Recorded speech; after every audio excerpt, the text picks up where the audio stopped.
Konnichiwa. Hi everyone. It has been 1 year since I opened the first orphanage in May last year. The orphanage has 6 rooms for children, and now 5 boys are living there. They are teenagers over 15 years old. 2 boys go to school, 2 boys go to work training, and 1 boy works as a part-time job.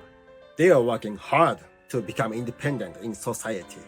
When I opened the first orphanage, I had 2 staff members, but now 7 staff members work together. We support the boys with great teamwork. Recently, we have been preparing to open the second orphanage. I started renovating with many volunteers in January this year. They were amazing. I love them. Now there is no volunteers here, so when I have break times and days off, I renovate this house.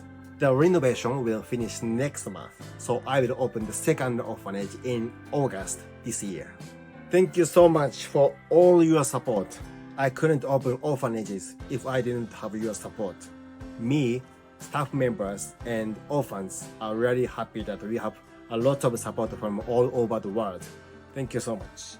I will continue to create more options for children who need help